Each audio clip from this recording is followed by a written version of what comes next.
Get the pro treatment and design your very own custom Rawlings glove, just like your favorite big league stars. Choose from countless patterns, web types, lace colors, and more to showcase your unique personal style.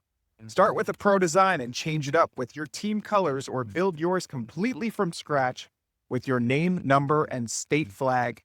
Visit Rawlings.com to design your custom glove today.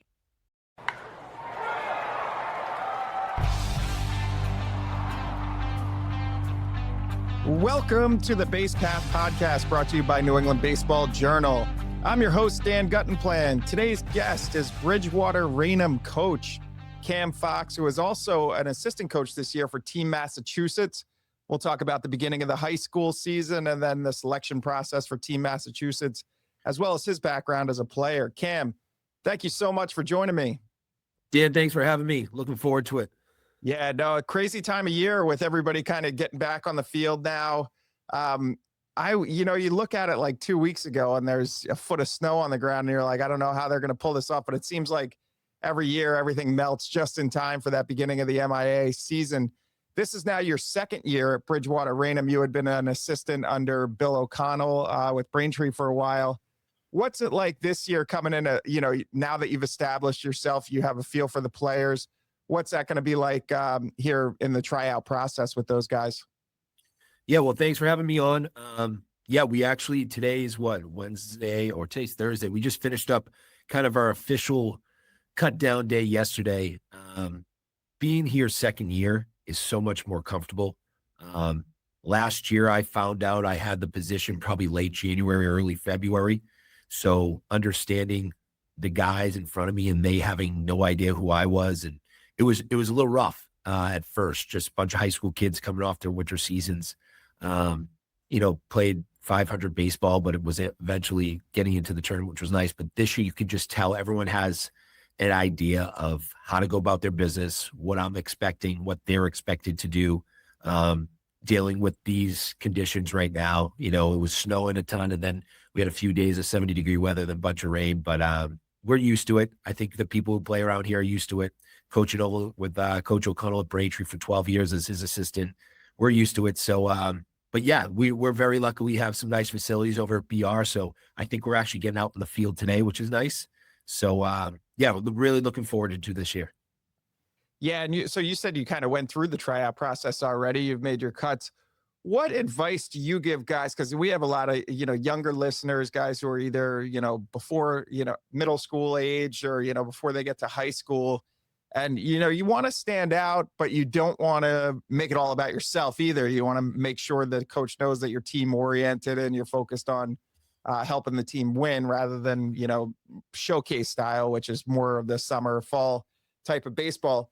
What do you recommend for guys if you were just going to have a few points for guys that come in for tryouts and they're nervous about making a big impression? Yeah, so tryouts is so hard because, first day, official day of spring was March 16th, and our first game is March 31st. It's a Monday, or March 30th. So we have 2 weeks that's including tryouts. Then we have our practices. We have about 3 or 4 scrimmages. So when I go into tryouts, I just tell the kids, be coachable and be valuable anywhere on the field. You can only play 9 guys, but you need good kids in your program, freshmen all the way to varsity. We just want kids moving around, and everyone the first 3 days are the most coachable kids because they want to put a good impression. They look like the best kids in the world. But we just want good kids who are tough, hustle, grinders, scrappy, but just willing to do more if needed. We only have 8 weeks, I say to the kids, 8 weeks total for the season. That's a lot. I mean, that's not a lot for such a lot of games in a short amount of time.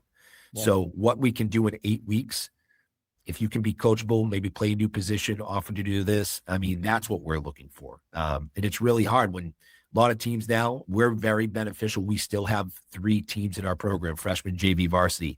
And, we're lucky that we get to work together as 3 groups and try to get an idea, because we want the kids at the freshman level, understanding what we're doing at the varsity level. And we try to do that every day with our guys because we're all practicing somewhat at the same time. But those tryout days, it's just be coachable, work your butt off, run around, like do whatever you need to do just to stand out, because We're indoors. We were indoors for 3 days. We had a nice facility over at East Bridgewater that we use East Coast Eagles. That is very beneficial. So we're able to got a little indoor field there. So we can only see what we got. We use the time we can, but overall, just we want our kids just working around, hustle, and run around. So what can you do over 2 or 3 days to really make sure that you're making the right call on these guys? Because you don't want to. I mean, I guess you can bring somebody up from JV over the course of the season if you figure like, hey, this guy's developing a little quicker than I expected, or maybe we just missed our evaluation on him at tryouts. But what can you do indoors in 2 or 3 days that you feel confident that like, hey, we made the right calls here? Like last year, it was really overwhelming because I didn't know them. I knew a few guys just from name. So, but I'll say this: East Coast Eagles, the facility has a full indoor baseball field, indoor like infield. They have about 15 to 17 cages. So for what we have, I mean, a lot of teams are inside a high school gym for an hour with one or two batting cages, right? In MIAA baseball. But I'll be honest, we don't rush it. If we need to wait a few more days, we do, because there's no need for that. Maybe they'll start on JV, they'll come up to varsity. Maybe a freshman will start on freshman, go up to JV. So it's not like that we're rushing it. We have an idea, but the kids still, there's always a few surprises every year. And if we see, first couple of days, oh, this kid's showing something, because you really can't, to be honest with you, find what a kid is in 3 days in a total of maybe 6 hours. But we want to give every kid the fair opportunity. And, you got to be a good kid. You got to do well in school. And we just want good kids in the program. And then, of course, baseball wise, that would be nice too. Yeah. Was there like, I guess there's probably like bubble type situations where you're like, well, I know these 12 are definitely varsity players just based on their performance last year, what they do in the travel ball portion of the season. Did you have like how many calls did you really have to evaluate players and say, hey, these two guys they're in a competition for a job? Yeah. Still today's really like your first official day of practice, but we didn't have to make too many cuts, but it's just now where do we put them so they get the best development? We're going to have a kid who we like, but wants to make sure he's getting playing time and experience, whether it's the JV, freshman, varsity level. So that's more of where we're at. We got a ton of scrimmages lined up. We got Plymouth North tomorrow down there, which is turf field, which is nice. So we got about 3 or 4 scrimmages lined up, which is going to help us as well. But I think what we really want, what is the best situation for them to start, where they're going to get the most playing time and development, practicing together, and then see how the season goes. Yeah. Yeah, it's such a rushed time of year. Like you have to wait for the weather to get outside. And then, like you said, it's like a sprint to the finish because, you got to wrap up the regular season by Memorial Day. And then even the tournament's got to wrap up by the second week of June. Do you ever, how do you make sure that you're making the most of that time? Like how structured are the practices? How much planning do you have to do outside of the practice time to make sure that you're making the most of every minute? We want our practices just being efficient. We're not going to be out there for 2.5 hours.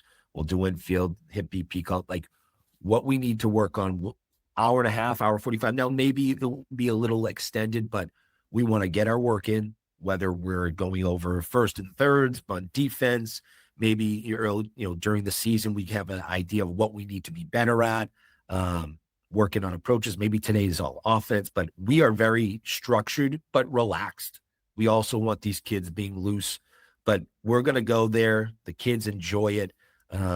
We have a great, grounds crew that helps us on that field, which we're very beneficial. So we're on the field a lot, whether it's an inter squad, stuff like that, but we structure our practice. They know it's usually 2:30 to 4:15.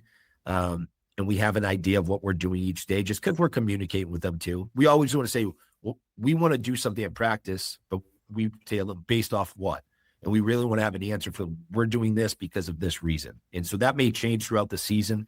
It's a long season, been a short amount of weeks, and we want to make sure everyone's engaged. So, but the kids do a really good job. And so far, 3 days of being indoors, and then today, I know they're all excited to get back on the field. Yeah. You mentioned you had a long tenure at Braintree under Coach O'Connell, who is obviously a great mentor to have. He's had a lot of success in MIAA, a couple of state championships, I think, during the Super 8. time period. What was it? What was it that made this job so appealing for you? I would imagine there were other jobs that opened up throughout your tenure when you were over at Braintree that might have interested you. What was it about Bridgewater-Raynham that really you said, "Hey, this is the job for me"? So, I mean, just to go back, like I was an assistant for Coach O'Connell for 12 years. That's where I went to high school. I Yep. graduated there in 2007. And then after I played in college and coached a little bit at the college level, talking to Coach O, say, hey, when you come back and help out with the pitchers, and it's over there, just the way it was ran and the expectations and the love the kids had. It was just, it was a no brainer. So doing that for 12 years, the success Coach O'Connell has done from the Little League programs all the way up was great.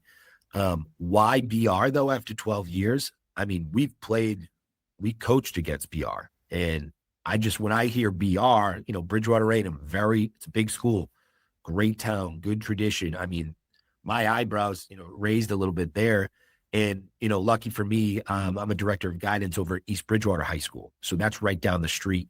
But I think I just think tough kids, good athletic program, good education. I mean, great, prideful towns in Bridgewater-Raynham itself. So when this opportunity came up, it was tough, but in all honesty, like I was very excited. I was really excited to get here. And it's so far going into year 2, it's been such a great, exciting, great decision I've made, I think. But yeah, it was great 12 years with Billy. And then he even coached me. His first year coaching at the varsity level was my junior year. So it's been funny to see him and how he's involved, and he's helped me tremendously, just kind of dealing with, outside of the ball field, all the other stuff that you have to deal with too. But he's been a great mentor of mine.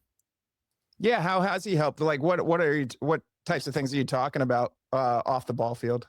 I mean, I'll just say I always say spring season is a difficult season to coach from all the extracurricular stuff. So just the season, the weather, you got graduations, you got proms, you got all the extracurricular award ceremonies, and we only have those 8 weeks. And so of course, I'm a coach. What do you mean you got to go here? We have this, like, you have to have an understanding, and he's done a really good job of balancing that, working with the kids, the families, the parents, but understanding his expectations and how to relay that to the kids. So that's just outside of baseball, but also on the diamond, like we knew every day practice what it was going to be, and they had an idea. It was structured, and I think that's so important, especially if you have 18, sometimes you have 22 guys on a team. How are you going to make the practice the most efficient that day? And I just think, his track record speaks for itself. Takes a public school every year, and, he takes 9 guys or a full team, and they work their butts off every year. And, that's what we're striving to be as well. Yeah. Yeah, it's a great tradition at Braintree, kind of the model, I guess, for, high-end public baseball and the MIAA. It's a great experience for you to have and take it to Bridgewater-Raynham. I would imagine that's gonna pay dividends. I want to talk to you about Team Massachusetts. That seems like a wonderful opportunity. Coach O'Connell's been doing, I think this is his 3rd year with Team Massachusetts. He added you to the staff this year. Tournaments in Omaha, so like, the mecca of college baseball. That's where the College World Series is every year. Have you ever been out to Omaha, and what are you expecting from this experience? I have yet to be out there. I'm really excited. I was happy Coach O from Braintree, Coach O'Connell, Coach Healy from Boston College High School, and then Coach Costello from Walpole High, to invite me to help coach with them. I mean, it's going to be a great week of baseball. Getting the correct team on paper, and the amount of kids out there just here in our area in Massachusetts, it's amazing. I think Coach has about 18 guys on the roster, with there's another probably 15 to 20 who are like we could bring as well. Mm-hmm. So I just can't wait to sit there and watch these guys play. But going against the other states and seeing their rosters and the competition, and the amount of press and USA baseball, colleges, all that down at Charles Schwab Stadium, I'm excited. It's going to be exciting, but I know Coach O'Connell and Coach Healy and Coach Costello, people use it as maybe like travel ball AAU type. I know we're going to go down there trying to win.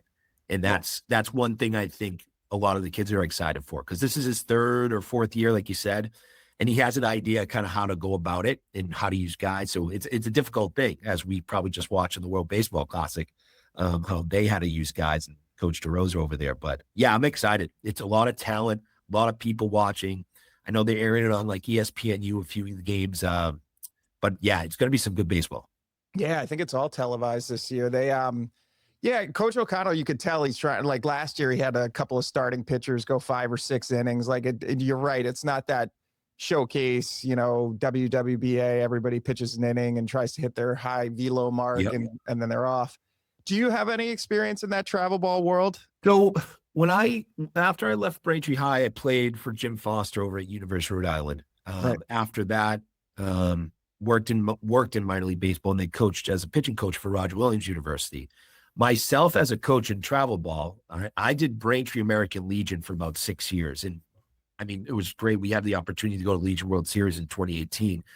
In my view, I've never coached travel ball other than American Legion, but I've seen it. I did it as a kid. It's an interesting thing these days. I'll say that, and how it's managed and how kids approach it. I think there's value to it. I think it depends what coach and what program, what they see it as. But I definitely think there's value about it with the AAU program. But I'll just say this Team Massachusetts, it's going to be a great showcase for these kids.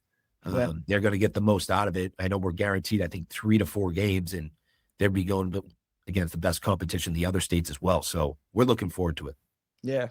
Yeah, I guess it's just hard to quantify the value of that travel ball experience because it is expensive. It's $6,000-$10,000 a year, and is that worth it? Do you think Legion is making a comeback for that reason? I saw like Shrewsbury had a really good Legion team last year with some D1 commits on that team. Is that something that you think is going to make a comeback?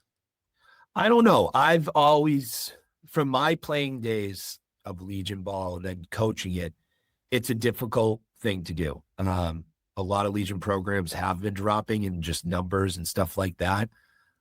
The benefit of Legion is, I know when I was coaching, you didn't have to pay to play. Right.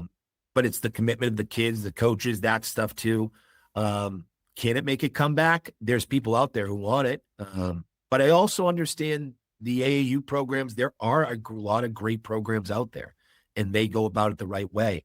Do you have to pay X amount of money to get looked at? I don't think so. I think there's other opportunities out there. So it just depends on the person, the team, and how you approach it. And that's how I view it as. I know that may seem like a very cookie cutter answer, but it just depends who you are, I think.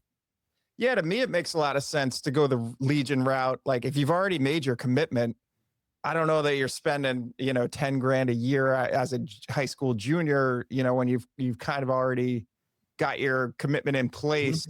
Maybe you go back and play Legion after that. Like you said, it's a case by case basis. How is the recruiting? Like you were a D1 player at University of Rhode Island, and I would imagine the recruiting is so much different now than it was, and you went off to URI, like 2011 or something? Well, I walked on. I don't want to get to, I had a cup of coffee. I sat on the bench a long time in that bullpen, so I wouldn't call me highly recruited at all. So, but to your point now, like I know when I talk to college coaches, there's so much out there, especially with these ISL schools, these prep schools, and now with the transfer portal, it's getting harder. But I also think it's making easier, realistic beliefs for these kids where what's the best fit for you. And I think it's slowly coming here. But when I talk to a college kid, I say, I got a college coach, I got 8 weeks. I can't tell my first baseman, I can't change his swing in 8 weeks. I can give him some help on his approach and tinker a little bit. But our goal, like they're asking me, what type of kid is he? Of course, if he has those standards, they're going to stick out a little bit more. But what are you seeing on and off the field? Because they'll have 24/7 with the kids when they get there. But all we can do is really just implement as much as we can from an approach factor, how to develop here, how to think, how to pitch, that's what we're working with. But when I talk to college coaches, it's harder because when our season's going on too, their season is almost ending. That's why the travel ball and the summer ball is like important for the kids as well, because that's when the college coaches can really get out there. Right. But it's difficult at times, but there's just so much going on. And I know all these kids want to play, but we have so many great colleges in our area. I mean, from Division I all the way to Division III. I mean, we can talk about 3 to 4 Division III programs that were in the, College World Series the last couple of years. Right. Yeah. Yeah, it is incredible how competitive it's gotten at every level of college baseball, just because, through the portal, so many guys are getting recruited as college athletes. So, and looking for opportunities, beyond, trying to bump from D3 to D1 or whatever it might be. It's just so competitive now at the college level with the recruiting space. Um, I wanted to ask about, so as you're getting prepared for this season, like, and now it's your second year, were there changes that you wanted to make, and like philosophical changes? You were just talking about the approach either on the mound or in the batters, but like what were the ways that you really wanted to play when you took over as Bridgewater-Raynham's coach? Like, what were the things you wanted to do culture wise to really set the standard? Yeah, the key thing with us is keeping it simple, but doing the simple really, really well. Mhm. Things such as like base running. Like it's high school baseball. You understand, you put the ball in play, good things may happen. Keeping it simple. Let's take advantage of, whether it's small ball, moving the guy over.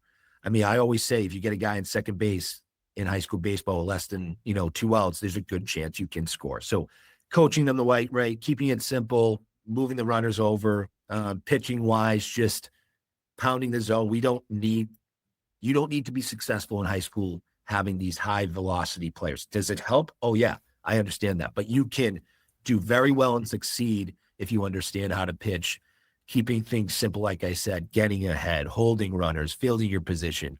But like I said, people hear that a lot. You always hear that.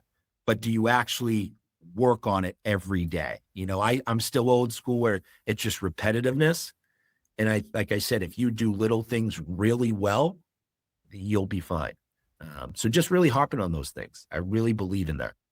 Yeah, it's amazing how the running game could even be such a big weapon, even at the college level. Like, you would think you'd get to a point where the catchers are at such a high level, you can't steal bases anymore. But even like Northeastern opening weekend, I think they had 10 stolen bases in Yeah. one game. It was amazing. Like, everybody gets on and they're trying to take that extra base, and it can be such a weapon.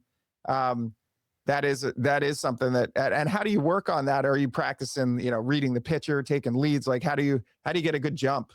Yeah. I mean, we work on just being aggressive leads. We tell the kids, pitchers don't like pitching out of the stretch. Yeah. So we want to focus on that. We'll put a guy, throwing live maybe with the catchers back there, and we'll test them out. We want them to understand that we need to be aggressive because it not only helps us, but it puts pressure on the other team. And if we don't have to sacrifice a guy over, and we have some good athletes who can get a good jump, whether it's a straight steal, delay steal, stuff like that, we want to do that. It can only benefit us. So we base running is a huge thing of ours. Speed, athleticism, that's what we like. We love those 3 sport athletes that can come out and who's kind of handled these situations. But like I said, I think just keeping it simple though, because we've all heard this. Like people's like, I've heard, but really working on it really well. Yeah. So you were on that Braintree staff when the team won a state championship, through the Super Yeah. 8. What was that, like 2017-ish? Well, I got on, I want to say the first year of the Super 8. Oh, okay. And I forget what seed. It was crazy. We played Newton North in the finals. And I'll never forget, that was when the Bay State was still wood bat. And I believe maybe 9 innings still. Yeah. And I'll never forget, we ended up going to Newton North in the finals, and we used metal bat throughout the whole postseason. But since there was a rule, if you play a conference team in the playoffs, you have to go to conference rules. So both of us went probably 4 or 5 games using metal. Then all of a sudden we're at Campanelli Field using wood bats again. Yeah. So I would never forget that. But Newton North won that. And then the next 2 years, Coach O'Connell, and we played St. John Prep twice in a row and won both times, which was awesome. Coach Latard over there, such a good program. But I know that Super 8's kind of slowly making some noise a little bit recently, which I totally am for. But yeah, those were some great teams. Kids like Scott Creedon, Eric McDonald, Connor, like those. It was just a bunch of blue collar kids who just. It was a really fun run, and they've had success ever since too. Yeah, that's what I was going to ask about, whether you were in favor of these discussions. The MIA Oh is having yeah. discussions about bringing back that Super 8. And it just seemed like that was a great time for MIA baseball. So, yeah, hopefully they do go in that direction. It's a great model. It was interesting at first because no one really knew how it was going to work. But I think over the last few years, as they've been reviewing it, I mean, it makes teams schedule better if Yeah. they really want to pursue it. And then for those other teams, like those high-end teams who may get in more times than others, but it gives everyone else an opportunity on an even playing field. But I think when I was there at Braintree, we went, I don't know, maybe 6 or 7 years, we missed it once. And every one of those years, it was great baseball and it was fun. It was competitive double loss elimination. I don't know how they'll do it this year, but I am all for it. Netting Professionals is proud to be the official netting partner of the Cape Cod League and the New England Collegiate Baseball League. Netting Professionals is in the sports business of improving athletic programs one facility at a time. Netting Professionals designs, fabricates, and installs custom netting, wall padding, windscreen, batting practice equipment, and much more for high schools, colleges, commercial facilities, and stadiums throughout the United States, while providing high-quality products and great service to numerous baseball programs throughout the New England area. To learn more and to speak to a Netting Professionals representative today, visit them at nettingpros.com. Remember, when it comes to netting, it's Netting Professionals. Cam, do you have about 5 minutes to hang in for our 3 up, 3 down segment? Yeah, let's do it. All right, nice. I'm going to introduce you to our producer, David Yaz. 3 up, 3 down. Let's do this. 3 up, 3 down. Yes, welcome back to 3 up, 3 down segment, where I love 3 questions the way of our 2 panelists here, and they hit them out of the ballpark.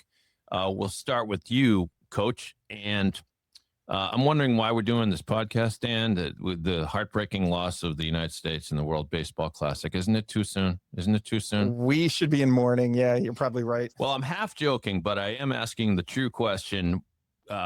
Coach, what was your attention level to the WBC? Was it a good thing? Is this sort of attention to this tourney on the upswing for future years, or is it just kind of, we don't really care that much about it? I loved it. I mean, even I was talking to some of our players at the last couple of days of tryouts. They loved it. I think it's amazing seeing, just as, living in the New England area, being a Red Sox fan, all the Red Sox on all the different teams was nice to follow. I mean, I think everyone loves it, and I love how disappointed everyone is of not winning it. That even shows you more passion about it. I think the question now is just, when is the best time? Is there a best time of when to play it? But I'm all in for it. I think it's a great watch. It gets you excited for the start of the season. It just thinks it's only once every 4 years. But I'm all for it.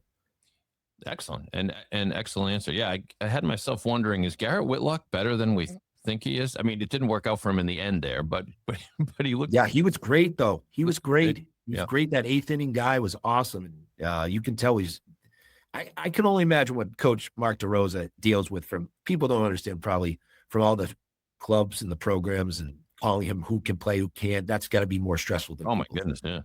Yeah. Yeah. How do you manage the group of superstars? Dan, how about you? Were you intently watching or casually watching, or what? So I got into it the more, as it got deeper in the tournament, I got into it. I was a little suspect in the beginning because, either guys chose not to go, or some of them even left. I think, who was it that Skubal left? Like, he'd made one Right, he made a start. start and left. Yeah. And then he left. So I was like, if the players, the top players in Major League Baseball don't care about this, why should I? The timing is a little weird in March, because some of these pitchers are still in spring training. They're getting stretched out. They're not able to go, 100 pitches.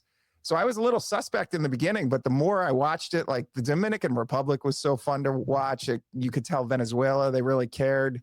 I was watching the championship game the other night, all 9 innings. So yeah, I got into it as it went, and now I'm really excited for it. But like you said, now you have to wait 4 years. So Wait 4 years. Yeah. that's kind of a bummer. I mean, maybe every 4 years, Major League Baseball could play 10 fewer games. Perish the thought. only play 152 games instead of 100 and take that time to do a showcase of the world baseball. Yep.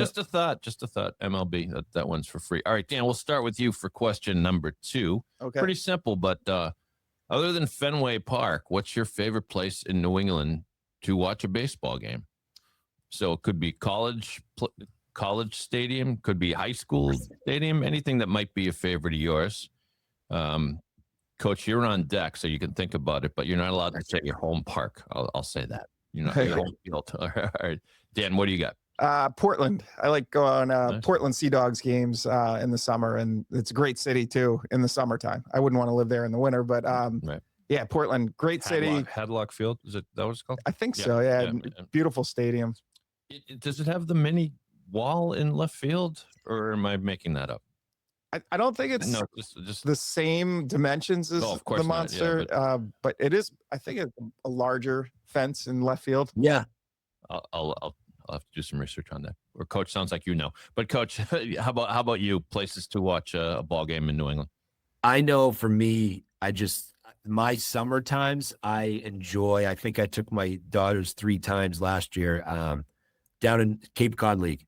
I love going down the Cape, especially Harwich. I think it's White House Field, even Chatham Maze, or like any one of those parks.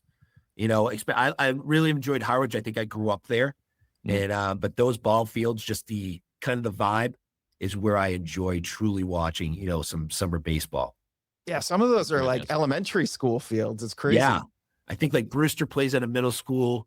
Yeah. You got like Cape Cod Tech over there, but they're like Orleans, beautiful field.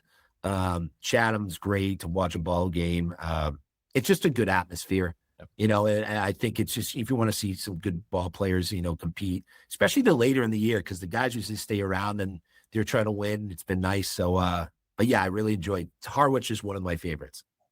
Crack of that wooden bat down there in the summer is great. Yeah. And on a personal note, I don't mean to bring everybody down, but Dan, you know, last year my dad passed away. He terrific long life, and was a longtime executive for the Cape Cod Baseball League, and was one time GM of the Brewster Whitecaps. So I had a lot of fun summers down there. And so thank you for saying that. And everybody actually, you don't have to get tickets to Cape Cod. Just show up. Just go there. Show up. All right. Final question. And Cam, we'll start with you on this one. There's a rule change that they're testing out in minor league baseball this year to move second base closer to home plate, closer to first, and closer to third by about 9 inches. Now, I was shocked to find this out. Right now in Major League Baseball, second base doesn't sit if you can picture the diamond, I think we always assumed it was within the imaginary diamond. Actually, it's kind of lays outside the diamond, so that the center point of second base is, I'm getting too technical here, but bottom line is they're going to move second base in the minors, at least by about 9 inches. It's going to be closer to first and third base. Coach, did you know about this? And if it's implemented across all levels of baseball, what could the effect be?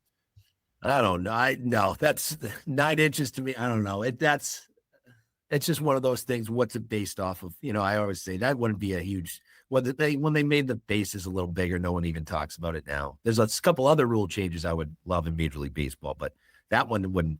It is what it is. What do you like the testing the replay on the check swing? Is that one you're interested in, actually tell us what you're interested in? Well, I don't mind that you only get 2 challenges. I'm fine with that. People made it sound like they're going to be challenging every call. I mean, only 2 challenges a game. I'm cool with, but my big thing as a former pitcher, and people may not realize, I like the pitch clock, but I think, you know, as a pitcher, I think you should be able to throw over as many times as you can at first base, holding runners. I think the stolen base is now in Major League Baseball kind of different from those Ricky Henderson days, because once they throw over once, they only have one more other time. And so, but that, and then I don't like the guy on second base in extra innings. I'm not a fan. I don't like the ghost runner. Okay. I get the timing and it does help, but I'm not a fan of you could be up 1-0, 2-0 all game, dominating the game. They maybe hit a quick shot in the bottom of the ninth to tie it, and then all of a sudden we're going to grant them a runner. But I understand it, but I understand as well, but I also understand but I'm with you that there's something strangely artificial about it. It kind of feels like when you were playing wiffle ball with your friends and you're like invisible man on second, Yeah. Let's just invent the guy and put him on second base. Anyway, Dan, any rule changes, thoughts from you, whether you care about the base moving in or the ghost runner, any coach mentioned? Yeah, no, I don't know how I hadn't heard about that. Moving the base in by 9 inches. And at first I was like 9 inches. You see all these bang plays when guys are attempting to steal second base that you're like, maybe the 9 inches is the difference between being safe and out, a caught stealing rather than a stolen base. But then you're thinking, like, you watch these NFL games and these guys end up running, now they have the GPS tracking on them and they're running 20 miles an hour at top speed. And you're like, oh, well, what's 9 inches if you're running 20 miles an hour? So I would say that probably won't make a huge difference. I think Cam's probably right about that. Rule changes that I care about, I am interested to see how it plays out with the ABS. Is that what it is? System where they're checking. Sure. Because like that last call in that United States Venezuela game, like that last pitch, nobody wanted the game to end that way. It was like 4 inches off low out of the strike zone. So I do like that. I do like that they can make 2 decisions a game. That it's not going to slow it down too much, but you've got to save it. You got to save it for that last pitch so the game doesn't end like that. Exactly. Well, you've both done very well. 3 up, 3 down. Excellent. All rule changes have been approved or not approved. I don't know, whatever you guys want. But thanks very much, Cam. Thanks for being a good sport. Back to you, Dan, to wrap things up. Okay. Thanks to Bridgewater-Raynham coach Cam Fox for joining us on the Base Path podcast. Rate, review, subscribe to the podcast on your preferred platform. All of our podcasts are available on YouTube. Thanks for listening. The Base Path podcast is a Siemens Media production.